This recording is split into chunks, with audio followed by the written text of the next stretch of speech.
പിതാവിൻ്റെയും പുത്രൻ്റെയും പരിശുദ്ധാത്മാവിൻ്റെയും നാമത്തിൽ ആമേൻ. യേശുവിൽ പ്രിയ ദൈവജനമേ, ജീവൻ്റെ കവാടം എന്ന ഈ പ്രോഗ്രാമിൽ ഇന്നേ ദിവസം വിശുദ്ധ കുർബാനയെപ്പറ്റി, വിശുദ്ധ കുമ്പസാരത്തെപ്പറ്റിയാണ് നാം ചിന്തിക്കുക. ഇന്ന് വിശ്വാസികളായ നമ്മളിൽ പലർക്കും വിശുദ്ധ കുർബാനയുടെ ശക്തിയെപ്പറ്റിയോ അതിലൂടെ ലഭിക്കുന്ന അഭിഷേകത്തെപ്പറ്റിയോ ബോധ്യമില്ല. ഞായറാഴ്ച ദിവസങ്ങളിൽ മാത്രം ബലിയിൽ പങ്കെടുത്തുവെന്ന് വരുത്തി തീർക്കുവാൻ നെട്ടോട്ടം ഓടുന്ന ഒരുപാട് വിശ്വാസികളെ നമ്മൾ കാണുകയാണ്. വിശുദ്ധ വചനം പരിശോധിച്ചാൽ, കൂദാശകൾ പരിശോധിച്ചാൽ അതിലൂടെ നമുക്കൊരു കാര്യം ബോധ്യമാകും. ഒരു വ്യക്തി വിശുദ്ധിയിൽ ജീവിക്കണമെങ്കിൽ അവൻ ഏറ്റവും കൂടുതലായി അഭിഷേകം നൽകുന്ന ഒരു കൂദാശയാണ് വിശുദ്ധ കുർബാനയും വിശുദ്ധ കുമ്പസാരവും. യേശുവിൽ പ്രിയപ്പെട്ടവരെ, യേശുവിൻ്റെ ആഹ്വാനമനുസരിച്ചാണ് വിശുദ്ധ കുർബാന സഭയിൽ ഇന്നും ഓരോ ദിവസവും ലോകത്തെമ്പാടും അർപ്പിക്കപ്പെടുന്നതെങ്കിൽ അതിനോട് വേണ്ടത്ര പ്രതിബദ്ധത, അതിനോട് വേണ്ടത്ര വിശ്വസ്തത, അതിനോട് വേണ്ടത്ര വിശ്വാസമില്ലാത്ത ഒരു ദൈവജനം ഇന്ന് വിശുദ്ധിയിൽ പിടിച്ചു നിൽക്കുവാൻ വളരെയധികം ക്ലേശിക്കുകയാണ്, ബുദ്ധിമുട്ടുകയാണ്. ഈ ലോകത്ത് സാത്താനോട് പടവെട്ടി വിശുദ്ധിയോടെ, വിശ്വാസത്തോടെ, സ്നേഹത്തോടെ ഏതെല്ലാം പ്രതികൂല സാഹചര്യങ്ങളെയും പ്രലോഭനങ്ങളെയും അതിജീവിച്ച് ഒരു വ്യക്തി സ്വർഗരാജ്യം ലക്ഷ്യമാക്കി ജീവിക്കണമെങ്കിൽ വിശുദ്ധ കുർബാനയ്ക്ക് ആ വ്യക്തിയുടെ ജീവിതത്തിൽ വളരെ വലിയൊരു സ്ഥാനം കൊടുക്കേണ്ടിയിരിക്കുന്നു. നമുക്കറിയാം, മുൻകാലഘട്ടങ്ങളിലൊക്കെ ഒരു വ്യക്തിക്ക് ഈ ഭൂമിയിൽ ജീവിക്കുവാൻ വലിയ വിശ്വാസമൊന്നും വേണ്ട, ഒരു സാധാരണ വിശ്വാസം മാത്രം മതി. എൻ്റെയൊക്കെ ചെറുപ്പത്തിൽ അന്നത്തെ പാപങ്ങളല്ല ഇന്നത്തെ പാപം. ഇന്ന് ഈ ഭൂമിയിൽ എവിടെ തിരിഞ്ഞു നോക്കിയാലും ദുഷ്ടൻ, പിശാച് വിവിധങ്ങളായ കെണികളും ചതികളും ഒരുക്കി ഓരോ വ്യക്തിയിലെയും നാശത്തിലേക്ക്, ആത്മരക്ഷയുടെ അപകടത്തിലേക്ക് നയിക്കുവാൻ അവൻ ഓടി നടക്കുകയാണ്. യേശു പ്രിയപ്പെട്ടവരെ, ഈ വേളയിൽ വിശുദ്ധ കുർബാനയുടെ ഈ പ്രസക്തി നമ്മളിൽ നിന്ന് അകറ്റുവാൻ സാത്താൻ കണിഞ്ഞ് പരിശ്രമിക്കുന്നു എന്ന് ബൈബിൾ തന്നെ നമുക്ക് സാക്ഷി നൽകുകയാണ്. വിശുദ്ധ യോഹന്നാൻ്റെ സുവിശേഷം 6-ാം അധ്യായം മുഴുവൻ ഈശോയുടെ ശരീരവും രക്തവും ഭക്ഷിക്കുന്ന, രക്തം സ്വീകരിക്കുന്ന ഒരു വ്യക്തി, ആ വ്യക്തിക്ക് നിത്യജീവൻ ലഭിക്കുമെന്ന് വീണ്ടും വീണ്ടും ആവർത്തിച്ച് പറയുമ്പോൾ ഈ ഒരു കാര്യം മാത്രം നമ്മുടെ മനസ്സിൽ, ഹൃദയത്തിൽ പതിയാൻ സാത്താൻ സമ്മതിക്കുന്നില്ല. പ്രിയപ്പെട്ടവരെ, ഈശോ അരുളി ചെയ്യുന്നുണ്ട് യോഹന്നാൻ്റെ സുവിശേഷം 6:54 എൻ്റെ ശരീരം ഭക്ഷിക്കുകയും എൻ്റെ രക്തം പാനം ചെയ്യുകയും ചെയ്യുന്നതിന് നിത്യജീവനുണ്ട്, അവൻ മരിച്ചാലും ജീവിക്കുമെന്ന്. ഇന്ന് ഒരുപാട് വിശ്വാസികളുടെ ഹൃദയത്തിൽ ഈ നിത്യജീവനെക്കുറിച്ച്, സ്വർഗത്തെക്കുറിച്ച് പ്രത്യാശ ഇല്ലാത്തതുകൊണ്ട് തന്നെ ഈ ഒരു യേശു അരുളി ചെയ്ത ഈ വലിയ സത്യം ബോധ്യപ്പെടുവാൻ പിശാച് അവനെ അനുവദിക്കുന്നില്ല. 2 കൊറിന്ത്യസ് 4:4 ഇപ്രകാരം നമ്മൾ കാണുന്നുണ്ട്. 2 കൊറിന്ത്യസ് 4:4 അവിടെ ഇപ്രകാരം കാണുകയാണ്: ഈ ലോകത്തിൻ്റെ ദേവൻ അവിശ്വാസികളുടെ മനസ്സുകളെ അന്ധമാക്കി വെച്ചിരിക്കുന്നു, തന്മൂലം ദൈവത്തിൻ്റെ പ്രതിരൂപമായ ക്രിസ്തുവിൻ്റെ മഹത്വമേറിയ സുവിശേഷത്തിൻ്റെ പ്രകാശം അവർക്ക് ദൃശ്യമല്ല. പ്രിയപ്പെട്ടവരെ, വിശ്വാസികളായ നമ്മളെ ഒരു അന്ധതയിൽ, ഒരു അന്ധകാരത്തിൽ, ഒരു മൂടലിൽ പെടുത്തി സാത്താൻ യഥാർത്ഥ വിശ്വാസത്തിലേക്ക്, നിത്യജീവനിലേക്ക്, സ്വർഗത്തിലേക്ക് പ്രത്യാശ വെക്കാൻ കഴിയാത്ത, ഒരു ലക്ഷ്യബോധമില്ലാത്ത ഒരു നാമമാത്ര ക്രിസ്ത്യാനിയായി ജീവിച്ച് മരിച്ച് നരകത്തിൽ തള്ളാൻ അവൻ ഒരുങ്ങിയിരിക്കുകയാണ്. ഒരിക്കൽ ഞാൻ ഓർക്കുകയാണ്, ഒരു ധ്യാനവേളയിൽ ഞാനിങ്ങനെ ചോദ്യം ചോദിച്ചു. ധ്യാനത്തിൻ്റെ 3-ാം ദിവസം കോഴിക്കോട് നടന്ന ശാലോമിൻ്റെ വാരാന്ത്യ ധ്യാനം തന്നെയാണ്. ആ ധ്യാനവേളയിൽ ഞാൻ ചോദിച്ച ചോദ്യം ഇതാണ്. അന്ന് 3-ാം ദിവസം എല്ലാവരും കുമ്പസാരിച്ചു, വിശ്വകുർബാന സ്വീകരിച്ച് വിശുദ്ധിയോടെ ആഗ്രഹിച്ച് ദാഹിച്ച് പ്രാർത്ഥിച്ചിരിക്കുന്ന സമയം ഞാൻ ഇങ്ങനെ ഒരു ചോദ്യം ചോദിച്ചു. ഞാനൊരു ചോദ്യം ചോദിച്ചോളട്ടെ. ഇപ്പോൾ ഇവിടെ ഒരു സുനാമി വരുമെന്ന് വിചാരിക്കുക. വലിയ 100 അടി പൊക്കത്തിൽ വെള്ളം വന്ന് നമ്മളെല്ലാവരും മരിച്ചു പോകുന്നു. 100 പേരാണ് അവിടെ ധ്യാനിക്കുക, ഞാനും കൂടെ കൂട്ടി 101 പേരുണ്ട്. അങ്ങനെ ഒരു സുനാമി സംഭവിച്ചാൽ നമ്മളെല്ലാവരും മരിച്ചു പോകും. അങ്ങനെ ഒരു മരണം നമ്മുടെ ജീവിതത്തിൽ ഇന്ന് സംഭവിച്ചാൽ സ്വർഗത്തിലെത്തുമെന്നും ബോധ്യമുള്ളൊരു കരമുയർത്താൻ ആവശ്യപ്പെട്ടു. പ്രിയപ്പെട്ടവരെ, അവിടെ ആ 101 പേരിൽ ആകെ കരമുയർത്തി 2 പേരാണ്. കൈ ഉയർത്തിയെന്ന് ചോദിച്ചപ്പോൾ കൈ താഴ്ത്തി. അത് അവർക്കൊരു വിശ്വാസം പൂർണ്ണമാകുന്നില്ല. ഞാൻ ചോദിച്ചു, നിങ്ങൾ എന്തുകൊണ്ടാണ് ഇങ്ങനെ കരങ്ങൾ താഴ്ത്തിയത്? ഉയർത്തിയ കരം പോലും താഴ്ത്തിയത് എന്താ? ബാക്കിയുള്ള കരം ഉയർത്താത്തത് എന്താ? അവർക്കും ഉത്തരമില്ല. അവർ ചിന്തിക്കുകയാണ്, എന്തുകൊണ്ട് സ്വർഗത്തിൽ പോകില്ല എന്ന് പറയാൻ സാധിക്കുന്നില്ല. ഞാൻ പറഞ്ഞു, എന്നാൽ യോഹന്നാൻ 6:54 എടുത്ത് വായിച്ച്, വചനം പറയുന്നത് എന്താണെന്ന് വായിക്കുക.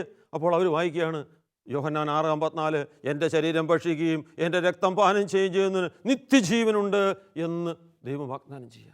പ്രിയപ്പെട്ടവരെ, വചനം അരുളി ചെയ്യുക, ഇന്ന് ഇപ്പോൾ കുമ്പസാരിച്ചൊരുങ്ങി വിശുദ്ധ കുർബാന സ്വീകരിച്ച ഇപ്പോൾ നീ മരിച്ചാൽ നിനക്ക് ഡയറക്റ്റ് ഫ്ലൈറ്റ് ഉണ്ട് സ്വർഗത്തിലേക്ക്. പക്ഷേ മനുഷ്യൻ വിശ്വസിക്കുന്നില്ല, അവന് ചിന്തിക്കുന്നില്ല. അവരിതാ ഒരു പ്രക്രിയ അങ്ങ് കഴിഞ്ഞു പോയ പോലെ മാത്രം ഇരിക്കുക.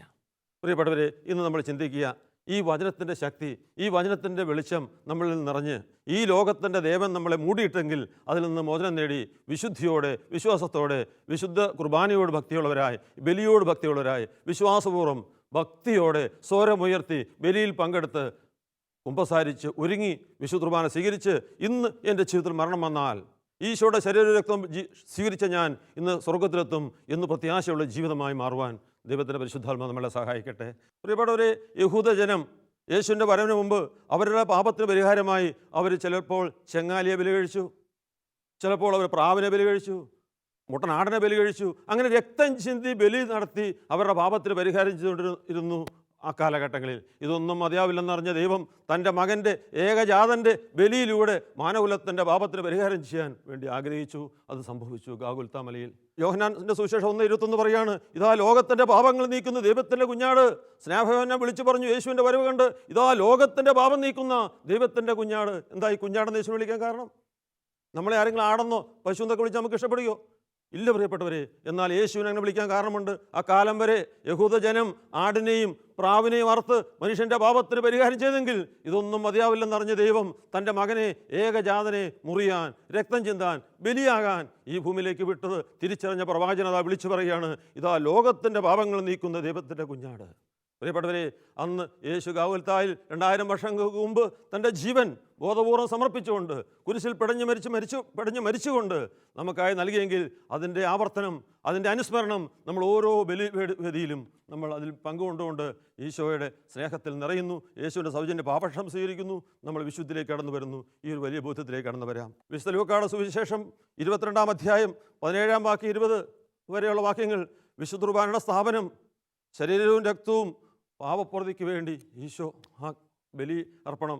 നമുക്കറിയാം, സഹ്യോനോടിശാലയിൽ തൻ്റെ ശിഷ്യന്മാരെ വിളിച്ചിരുത്തി അവരുടെ മുന്നിൽ ആ അന്ത്യത്താഴ് സമയത്ത് ഈശോ അതാ അപ്പം ഉയർത്തി പറയുകയാണ്, നാളെ നിങ്ങൾക്കായി മുറിയാനിരിക്കുന്ന എൻ്റെ ശരീരം ഇതാ, നിങ്ങൾക്ക് പാപപരിഹാരത്തിനായി മുറിയാനിരിക്കുന്ന എൻ്റെ ശരീരം ഇതാ, ഇത് നിങ്ങൾ വാങ്ങി ഭക്ഷിപ്പിൻ. പ്രിയപ്പെട്ടവരെ, വീണ്ടും കാസയെടുത്ത് ഈശോ അതാ ഉയർത്തി പറഞ്ഞു, നാളെ നിങ്ങൾക്കായി ചിന്താനിരിക്കുന്ന എൻ്റെ രക്തം ഇതാ.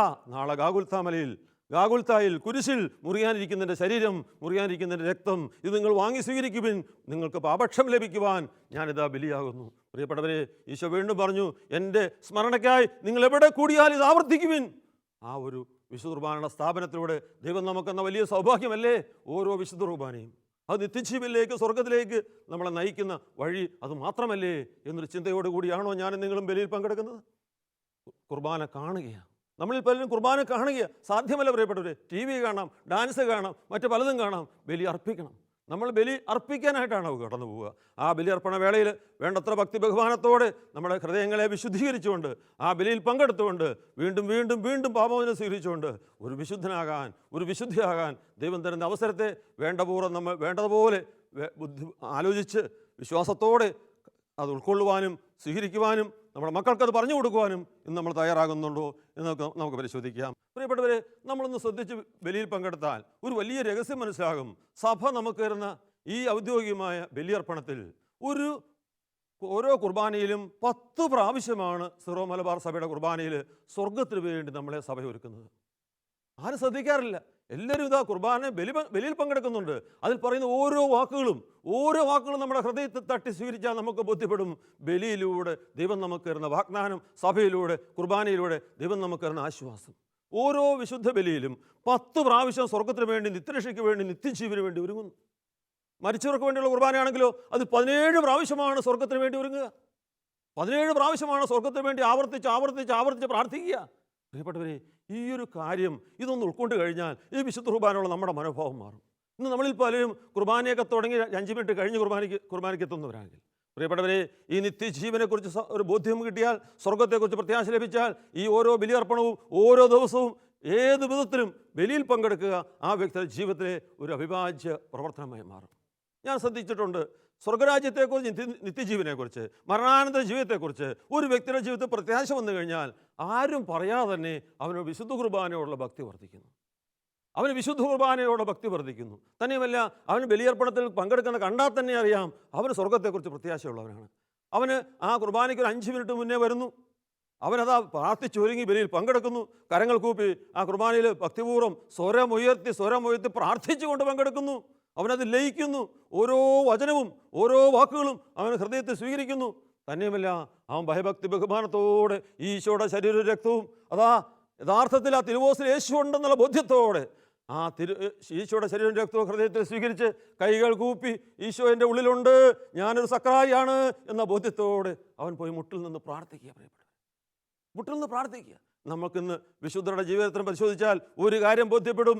അവരുടെയൊക്കെ വിശുദ്ധ കുർബാനയോടുള്ള ഭക്തി, വിശുദ്ധ കുർബാനയുള്ള വിശ്വാസം അവരുടെ ജീവിതത്തിൽ പാപത്തെയും പാപസന്തോഷങ്ങളെയും വെറുത്തുപേക്ഷിക്കുവാൻ, ജീവിതത്തിലെ സഹനങ്ങളെ സന്തോഷത്തോടെ സ്വീകരിക്കുവാൻ യേശുവിൻ്റെ ജീവിതത്തിൽ ഒന്നാം സ്ഥാനം കൊടുത്തുകൊണ്ട് മരിക്കേണ്ടി വന്നാൽ മരിക്കണം, ഈ ഒരു ബോധ്യത്തോടെ മുന്നേറുവാൻ അവർക്ക് ശക്തി നൽകുന്നു. യേശു പ്രിയപ്പെട്ടവരെ, കഴിഞ്ഞ ഒരു മാസം മുമ്പ് എൻ്റെ ഒരു ബന്ധുവിൻ്റെ മകൻ ബാംഗ്ലൂർ പഠിക്കുകയാണ്. ബിബിന് 20 വയസ്സ് പ്രായം. അവന് അണക്കര ധ്യാനകേന്ദ്രത്തിൽ, മരിയൻ ധ്യാനകേന്ദ്രത്തിൽ ധ്യാനം കൂടാൻ പോയി. അണക്കര ധ്യാനകേന്ദ്രത്തിലൂടെ വലിയ അഭിഷേകം സമൂഹത്തിൽ സംഭവിക്കുക. പ്രിയപ്പെട്ടവരെ, നമുക്കറിയാം 20 വയസ്സുള്ള ചെറുപ്പക്കാരൻ, അവൻ കോളേജിൽ പഠിക്കുന്നു. ബിബിന് ബാംഗ്ലൂർ പഠിക്കുന്ന പയ്യൻ. അവൻ ധ്യാനം കഴിഞ്ഞ് തിരിച്ചു പോകുന്ന വഴി ഞാൻ ചോദിച്ചു, മോനെ ധ്യാനം ഇഷ്ടപ്പെട്ടോ? ധ്യാനം ഇഷ്ടപ്പെട്ടോ? നിനക്ക് എന്തുണ്ട് അഭിപ്രായം? അവൻ പറഞ്ഞു, അങ്കിളേ, ഞാൻ പല ധ്യാനം കൂടിയിട്ടുണ്ട്, ഞാൻ വിശുദ്ധനാകണമെന്ന് ആഗ്രഹിച്ചിട്ടുണ്ട്. ഈ ധ്യാനത്തിലൂടെ ഞാൻ തീരുമാനമെടുത്തു, എനിക്കൊരു രക്തസാക്ഷിയാകണം, ഈശോയ്ക്ക് വേണ്ടി മരിക്കണം എന്ന് പറഞ്ഞാൽ ഈശോയ്ക്ക് വേണ്ടി മറ്റൊരാളെ കൊല്ലണമെന്നല്ല പ്രിയപ്പെട്ടവരെ. ക്രിസ്ത്യാനിയുടെ രക്തസാക്ഷിത്വം അങ്ങനെയല്ല. യേശുവിന് വേണ്ടി ആരുടെ മുന്നിൽ വെറ്റ് പറയാനുള്ള ധൈര്യം, യേശുവിന് വേണ്ടി മരിക്കേണ്ടി വന്നാൽ അത് സ്വർഗത്തിലേക്കുള്ള വഴിയാണെന്നുള്ള ബോധ്യം. ഈശോ പറയുന്നില്ലേ, എന്നെ പ്രതി നിങ്ങളെ ആരെങ്കിലും പീഡിപ്പിക്കുന്നെങ്കിൽ നിങ്ങൾ ആർത്തുല്ലസിച്ച് തുള്ളിച്ചാടുവിൻ, നിങ്ങളുടെ പേര് സ്വർഗത്തിൽ എഴുതപ്പെട്ടിരിക്കുന്നു. പല തീവ്രവാദികളും എതിരാളിയെ കൊന്നാൽ കൊല്ലുന്നവൻ സ്വർഗത്തിൽ പോകുമെന്ന് വിശ്വസിക്കുമ്പോൾ ഒരു ക്രിസ്ത്യാനി വിശ്വസിക്കുകയാണ്, യേശുവിന് വേണ്ടി പീഡകൾ അനുഭവിക്കേണ്ടി വന്നാൽ, യേശുവിന് വേണ്ടി മരിക്കേണ്ടി വന്നാൽ അവൻ സ്വർഗത്തിന് അവകാശിയാണ് എന്നുള്ള ബോധ്യം കിട്ടിയ ചെറുപ്പക്കാരൻ പറയുകയാണ്, ഞാനൊരു തീരുമാനമെടുത്തു, ഞാൻ കോളേജിൽ പോകുന്നതിന് മുമ്പ് എല്ലാ ദിവസവും രാവിലെ ബലിയിൽ പങ്കെടുക്കും. വിശുദ്ധ കുർബാന ഇല്ലാതെ ഒരു വ്യക്തിക്ക് വിശുദ്ധി ജീവിക്കാൻ സാധ്യമല്ല. ഈ ലോകത്തിൻ്റെ പ്രലോഭനം നമുക്കറിയാം. ഇന്ന് പിശാച് ഓടി നടക്കുന്നു, ആരെ വിഴുങ്ങോട്ടും നോക്കിക്കൊണ്ട്. സാത്താൻ അലറുന്ന സിംഹത്തെ പോലെ പാഞ്ഞു നടക്കുകയാണ്, ആരെ വിഴുങ്ങോട്ടും നോക്കിക്കൊണ്ട്. 70-80 വയസ്സുള്ള വല്യപ്പച്ചന്മാർ പറയാറുണ്ട്, ബ്രദറേ, എനിക്ക് വിശുദ്ധി ജീവിക്കാൻ പറ്റുന്നില്ല, എൻ്റെ കണ്ണ്, എൻ്റെ മനസ്സ് പാപത്തിന് വേണ്ടി നെട്ടോട്ടം ഓടുക, മ്ലേച്ഛത കാണാൻ ഓടുക, ടി വിയിലെ മ്ലേച്ഛ പടങ്ങൾ കാണാൻ വേണ്ടി ഓടുക. പ്രിയപ്പെട്ട സഹോദരാ സഹോദരി, നീ ഇന്ന് വിശുദ്ധി ജീവിക്കാൻ ആഗ്രഹിക്കുന്നെങ്കിൽ, സ്വർഗമാണ് നിന്റെ ലക്ഷ്യമെങ്കിൽ, നിത്യജീവനാണ് നിനക്ക് ജീവിതത്തിൽ പ്രാധാന്യമുള്ളതെങ്കിൽ, നിന്റെ ഈശോയെ, നിന്റെ ദൈവത്തെ നിനക്ക് മുഖാമുഖം കണ്ട് ദൈവത്തെ ആരാധിക്കണമെങ്കിൽ, യേശു സ്ഥാപിച്ച യേശുവിൻ്റെ ബലിയിൽ പങ്കെടുത്തുകൊണ്ട് അനുദിനം ശക്തി നേടി വിശുദ്ധിയോടെ ജീവിച്ച് ഒരു വിശ്വാസിയായി വിശുദ്ധനായി യേശുവിന് സാക്ഷ്യം വഹിക്കുവാൻ ദൈവത്തിൻ്റെ ആത്മാവ് നമ്മളെ ശക്തിപ്പെടുത്തട്ടെ. പ്രിയപ്പെട്ടവരെ, നമ്മൾ ചിന്തിച്ചിട്ടുണ്ടോ, വിശുദ്ധ കുർബാന നമ്മുടെ നാവിലേക്ക് തരുമ്പോൾ, ഈശോയുടെ ശരീരവും രക്തം നമ്മുടെ നാവിലേക്ക് തരുമ്പോൾ ആ വൈദ്യൻ എന്താ പറയുക? വൈദ്യൻ എന്താ പറഞ്ഞത് ശ്രദ്ധിച്ചിട്ടുണ്ടോ? ഇതൊക്കെ നമ്മൾ സ്വീകരിച്ച് പോയി മുട്ടനിന്ന് പ്രാർത്ഥിക്കുന്നവരാ.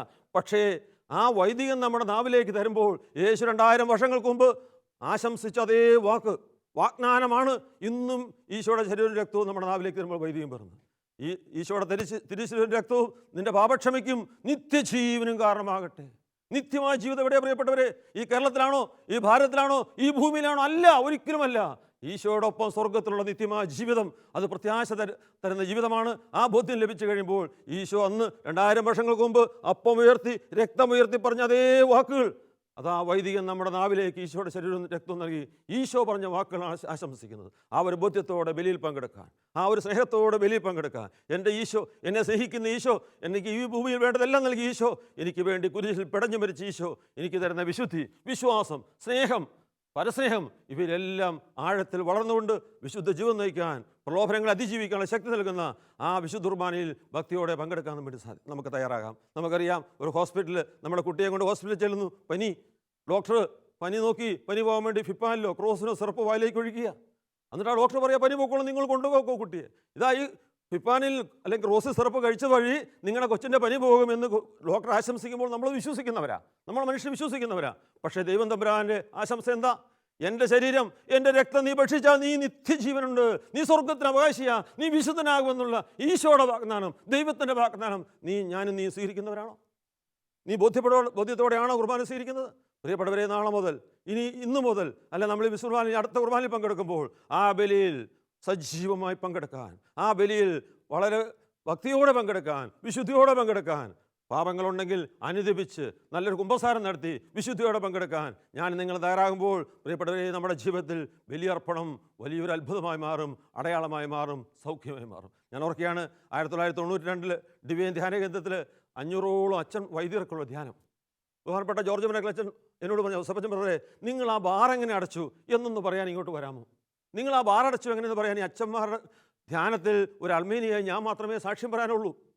ആ സാക്ഷ്യം പറയാൻ വേണ്ടി ഞാൻ വന്നു.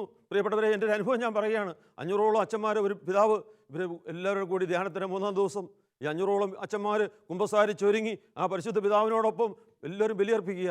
ഈ സാക്ഷിയൊക്കെ പറഞ്ഞ് പുറത്ത് നിൽക്കുന്ന ഞാൻ മാത്രമേ ഉള്ളൂ. ആ കൂട്ടത്തിൽ ഒരു അൽമേനിയുള്ളൂ. ഞാനത് ഭക്തിയോടെ പങ്കെടുത്തു. അതാ ആ സമർപ്പണ സമയം കഴിഞ്ഞു. ഉദാശ വചനം ഉച്ചരിക്കുന്ന സമയം. പ്രിയപ്പെട്ടവരെ, ഒരുപാട് സൗഖ്യത്തിൻ്റെ, രോഗശാന്തിയുടെ അനുഭവങ്ങൾ അവിടെ ഈശോ സന്ദേശം എത്തിരിക്കുകയാണ്.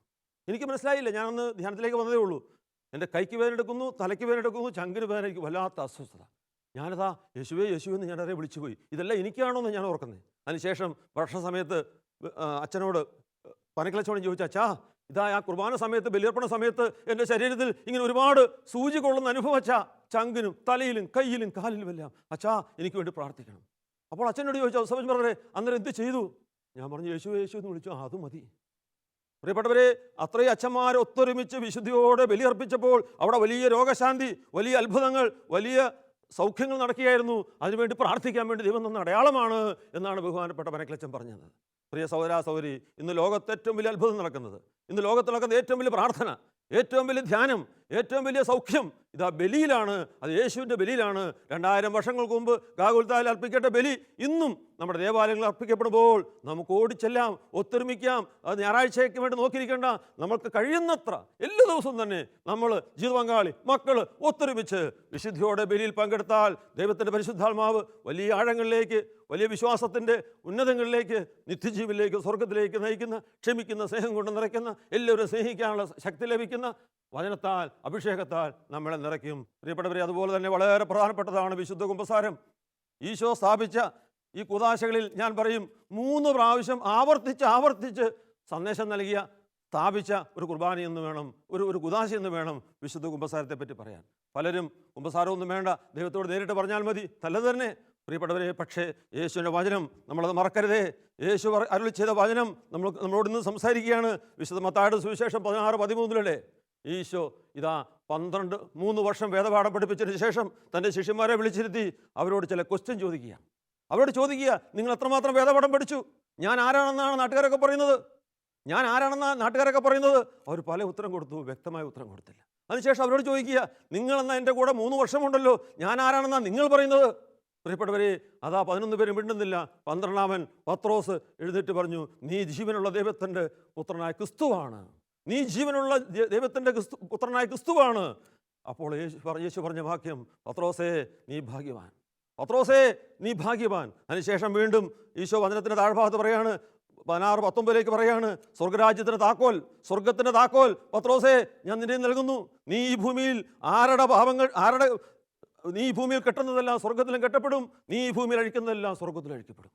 പ്രിയപ്പെട്ടവരെ, അങ്ങനെ വിശുദ്ധ കുമ്പസാരം ഇതാ പത്രോസിന്, അവിടെ ആദ്യത്തെ പോപ്പിന് അധികാരം കൊടുത്തുകൊണ്ട്, സ്വർഗത്തിന് താക്കോല് കൊടുത്തുകൊണ്ട്, സ്വർഗത്തിൽ പോകേണ്ട വഴിയാണ് കുമ്പസാരമെന്ന് തമ്പുരാൻ കർത്താവ് നമ്മളെ പഠിപ്പിച്ചെങ്കിൽ നമ്മളത് മാറി നിൽക്കല്ലേ? നമ്മുടെ വിശ്വാസം കെടുത്തുന്ന ഈ കാലഘട്ടത്തിൽ, ഈ അന്ധകാരം വ്യാപിക്കുന്ന കാലഘട്ടത്തിൽ, സാത്താൻ നമ്മുടെ മനസ്സുകളെ ദുർബലമാക്കുന്ന ഈ കാലഘട്ടത്തിൽ ഈശോയോട് ചേർന്ന് വിശ്വാസത്തോടെ ഈ പാപക്ഷമ സഭയിൽ നിന്ന്, വൈദികരിൽ നിന്ന് സ്വീകരിക്കാൻ വേണ്ടി നമുക്ക് തയ്യാറാകാം. അതുപോലെ തന്നെ നമ്മൾ വീണ്ടും കാണുന്നുണ്ട് മത്തായിയുടെ സുവിശേഷം 18:18, സത്യം സത്യമായി ഞാൻ പറയുന്നു, നിങ്ങൾ ഈ ഭൂമിയിൽ കെട്ടുന്നതെല്ലാം സ്വർഗത്തിലും കെട്ടപ്പെടും. ഈശോ വീണ്ടും വാഗ്ദാനം ചെയ്യുകയാണ്, നിങ്ങൾ ഈ ഭൂമിയിൽ കെട്ടുന്നതെല്ലാം സ്വർഗത്തിലും കെട്ടപ്പെടും, ഈ ഭൂമി നിങ്ങൾ അഴിക്കുന്നതെല്ലാം ഭൂമിയിൽ അഴിക്കപ്പെടും. പ്രിയപ്പെട്ടവരെ, എന്തുമാല്ല വാഗ്ദാനം ദൈവം നമുക്ക് നൽകുന്നത്. നമ്മളെല്ലാവരും പാപികളാണ്. എത്രമാത്രം വിശുദ്ധി ജീവിക്കണം ആഗ്രഹിച്ചാൽ പോലും എനിക്ക് നിങ്ങൾക്ക് അബദ്ധം പറ്റാം, അപകടം പറ്റാം. അതാ കർത്താവേ എന്ന് പറഞ്ഞ് അനുദിപ്പിക്കാൻ, ഈശോയോട് മാപ്പ് ചോദിക്കാൻ, ഈശോയുടെ നാമത്തിൽ അവർ നമ്മളുടെ പാപക്ഷമ നൽകുവാൻ ദൈവം ഒരുക്കിയിരിക്കുന്ന ഈ വലിയ സംരംഭത്തെ, ഈ വലിയ സൗഭാഗ്യത്തെ, ഈ കൂദാശയെ ഞാൻ നിങ്ങളും വേണ്ടത്ര ഭവ്യമായി കാണുന്നുണ്ടോ? അതുപോലെ തന്നെ വീണ്ടും നമുക്കറിയാം, ഉദ്ധിതനായ യേശു, ഉയർത്തെഴുന്നേറ്റ യേശു, യോഹന്നാൻ 20:21 ഉയർത്തെഴുന്നേറ്റ യേശു അതാ വീണ്ടും ശിഷ്യന്മാരെ വിളിച്ചു വർദ്ധിപ്പിച്ചു കൂട്ടുന്നു. ശിഷ്യന്മാരെ വിളിച്ചത് പൊതുജനത്തെ അല്ല, അവരോട് പറയുകയാണ്, അവരുടെ മേൽ ഊതിക്കൊണ്ട്, അവരുടെ മേൽ നിശ്വസിച്ചുകൊണ്ട് അവരോട് പറയുകയാണ്, പിതാവ് എന്നെ അയച്ചതുപോലെ ഞാൻ നിങ്ങളെ അയക്കുന്നു, ലോകത്തുള്ള സകല സ്ഥലത്തേക്ക് ഞാൻ നിങ്ങളെ അയക്കുന്നു. നിങ്ങൾ അവരോട് പാപമോചനത്തിന് സുവിശേഷം പ്രസംഗിക്കുവിൻ, അനുതാപത്തിലേക്ക് നയിക്കുവിൻ. നിങ്ങൾ ഈ ഭൂമിയിൽ ആരുടെ പാപങ്ങൾ ക്ഷമിക്കുന്നുവോ അത് സ്വർഗത്തിൽ ക്ഷമിക്കപ്പെടും. നിങ്ങൾ ഈ ഭൂമിയിൽ ആരുടെ കെട്ടുകൾ അഴിക്കുന്നുവോ അത് സ്വർഗത്തിൽ അഴിക്കപ്പെടും. ഉദ്ധിതനായ യേശുവിൻ്റെ, അരൂപിയായ യേശുവിൻ്റെ പ്രിയപ്പെട്ടവരെ അന്തിമ കൂദാശ, അവസാനത്തെ അഭിലാഷം, അവസാനത്തെ നിയോഗം അതാ നമ്മുടെ മെത്രാന്മാരെ, പൂപ്പന്മാരെ, ബിഷപ്പുമാരെ, അച്ഛന്മാരെ നിയോഗിച്ചെങ്കിൽ അത് ആത്മനാ സ്വീകരിച്ചുകൊണ്ട് അവരുടെ മുന്നിൽ എളിമയോടെ ദൈവത്തെ കണ്ടുകൊണ്ട്, യേശുവിനെ കണ്ടുകൊണ്ട്, യേശുവിൻ്റെ പാപക്ഷമ സ്വീകരിക്കാൻ നമുക്ക് ഒരുങ്ങാം. ഞാൻ ഓർക്കുകയാണ് ഒരു കുമ്പസാര അനുഭവം എൻ്റെ ജീവിതത്തിൽ. ഇതാ ഞാനിങ്ങനെ സുവിശേഷമൊക്കെ പ്രസംഗിക്കുന്ന കാലഘട്ടത്തിൽ ഒരു നാൾ എന്നെ സാത്താൻ പിടിച്ചു. ഒരു പ്രത്യേക അവസ്ഥയിൽ, മാനസികാവസ്ഥയിൽ എനിക്ക് ദ്രവ്യാസക്തി ഉണ്ടായിപ്പോയി. ഈ ദ്രവ്യാസക്തിപ്പെട്ട എനിക്ക് അഭിഷേകം കുറഞ്ഞു പോവുക. പണം 8 16 16 32 ഈ കണക്കുകൊണ്ട് കടിമപ്പെട്ടു പോയി ഞാൻ. പെട്ടെന്ന് എൻ്റെ കണ്ണുകൾക്ക് നിയന്ത്രണമില്ല, എൻ്റെ മനസ്സിന് നിയന്ത്രണമില്ല, പാപത്തിലേക്കുള്ള ചാഞ്ചാട്ടം. അപ്പോൾ മനക്കലച്ചൻ്റെ പ്രസംഗം എനിക്ക് ഓർമ്മ വന്നു. 8 16 16 32 ഇങ്ങനെ കണക്കൂട്ടുന്ന വ്യക്തി അവൻ എത്ര വിശുദ്ധി ജീവിക്കാൻ നോക്കിയാലും സാത്താൻ അവനെ അമ്മാനമാടും. പ്രിയപ്പെട്ടവരെ, യേശുവിന് ഒന്നാം സ്ഥാനം കൊടുക്കുന്നതിന് പകരം പണത്തിലേക്ക് നമ്മൾ ചിന്തിക്കുമ്പോൾ, പണത്തിൻ്റെ കണക്കൂട്ടൽ കടിമപ്പെടുമ്പോൾ ഈശോയുടെ ആത്മാവ് നമ്മൾ വിട്ടുപോകും. ലൂക്കായുടെ സുവിശേഷം 16:13 പറയുന്നില്ലേ, ദൈവത്തെയും ധനത്തെയും ഒരുമിച്ച് സ്നേഹിക്കാൻ സാധ്യമല്ല. 1 തിമോത്തി 6:10 ധനമോഹമാണ് സകല തിന്മകളുടെയും അടിസ്ഥാന കാരണം. പ്രിയപ്പെട്ടവരെ, ഈ ബോധ്യം കിട്ടി ഞാൻ പെട്ടെന്ന് കുമ്പസാരത്തിനണഞ്ഞു. ഒരു കുമ്പസാരക്കൂട്ടിൽ അച്ഛനിരിക്കുന്നു, ഞാൻ 15 മിനിറ്റ് മുന്നേ ഒരുങ്ങി. എൻ്റെ കണ്ണിന് നിയന്ത്രണം കിട്ടണം, എനിക്ക് ഈശോയുടെ ആത്മാവിന് അഭിഷേകം വേണം, എനിക്കൊരു വിശുദ്ധിയിൽ ജീവിക്കണം. ഈ ബോധ്യത്തോടെ ഞാൻ അച്ഛൻ്റെ മുന്നിൽ ചെന്നു. അച്ഛാ, ഞാൻ കുമ്പസാരിച്ചിട്ട് 4 ദിവസമായുള്ളൂ. ഞാൻ പറഞ്ഞു 4 ദിവസമായുള്ളൂ. കഴിഞ്ഞ പ്രാവശ്യം പ്രായശ്ചിത്തം എല്ലാം ചൊല്ലി അച്ഛാ, എനിക്ക് ധനമോഹമുണ്ടായിപ്പോയി. പ്രിയപ്പെട്ടവരെൻ്റെ കുമ്പസാര രഹസ്യം ഞാൻ പറയുന്നത്, എനിക്ക് ധനമോഹമുണ്ടായിപ്പോയി. ആ വിശുദ്ധനായ വൈദികൻ ആശീർവദിച്ചു, മകനെ ധനമോഹം നിന്നെ ദൈവത്തിൽ നിന്ന് അകറ്റും എന്ന് പറഞ്ഞ് യേശുവിൻ്റെ നാമത്തിൽ പാപക്ഷമ തരുന്നു. അതേ സമയം തന്നെ പ്രിയപ്പെട്ടവരെ, എന്നെ സാത്താൻ തള്ളിയിട്ട് പോകുന്ന ഒരവസ്ഥ എൻ്റെ ജീവിതത്തിൽ ബോധ്യമുണ്ടായി. അതിനുശേഷം പെട്ടെന്ന് ഞാൻ ഫ്രീ ആയി. പാപത്തിൻ്റെ ചാഞ്ചാട്ടമില്ല, കണ്ണുകൾക്ക് നിയന്ത്രണം, മനസ്സിന് നിയന്ത്രണം, വീണ്ടും വിശുദ്ധി തിരിച്ചു വന്നു. പ്രിയപ്പെട്ടവരെ, ഈ സൗഭാഗ്യം സഭയോടെ നമുക്ക് ലഭിക്കുന്ന ഈ അനുഗ്രഹം, ഈ കൂദാശയെ വേണ്ടത്ര ബോധ്യത്തോടെ, വിശ്വാസത്തോടെ നമുക്ക് സ്വീകരിച്ചുകൊണ്ട് വിശുദ്ധി ജീവിക്കാൻ ദൈവത്തിൻ്റെ പരിശുദ്ധാത്മാവ് നമ്മളെ സഹായിക്കട്ടെ. നമുക്കൊന്ന് പ്രാർത്ഥിക്കാം. കാരുണ്യവാനായ നല്ല ദൈവമേ, ഞങ്ങളങ്ങേ സ്തുതിക്കുന്നു, ആരാധിക്കുന്നു, നന്ദി പറയുന്നു. എൻ്റെ ഈശോയെ, അങ്ങ് കാവൽത്തായ മലയിൽ ചിന്തിയ രക്തം, ആ ബലിയുടെ യോഗ്യതയിൽ ഞങ്ങളെല്ലാ ദിവസവും വിശുദ്ധമായ ആ യോഗ്യതയോടെ പങ്കെടുക്കാൻ, വിശുദ്ധിയോടെ പങ്കെടുക്കാൻ, ആ ബലി വഴി സൗജന്യ പാപക്ഷമ സ്വീകരിച്ചുകൊണ്ട് വിശുദ്ധിയോടെ മുന്നേറുവാൻ, ജീവിതത്തിലെ എല്ലാ പ്രതിസന്ധികളെയും പ്രതികൂല സാഹചര്യങ്ങളെയും പാവപ്രലോഭനങ്ങൾ അതിജീവിച്ചുകൊണ്ട് വിശുദ്ധിയോടെ മുന്നേറുവാൻ, വിശുദ്ധ കുമ്പസാരത്തിന് അണഞ്ഞുകൊണ്ട് പാപപ്രതിമ സ്വീകരിച്ച് ബലിയിൽ പങ്കെടുത്ത് ഈശോയുടെ ശരീര രക്തം സ്വീകരിച്ച് വിശുദ്ധിയോടെ മുന്നേറുവാൻ ഞങ്ങളെ അനുഗ്രഹിക്കണമേ, അഭിഷേകം ചെയ്യണമേ. പിതാവിൻ്റെയും പുത്രൻ്റെയും പരിശുദ്ധാത്മാവിൻ്റെ നാമത്തിൽ ആമേൻ.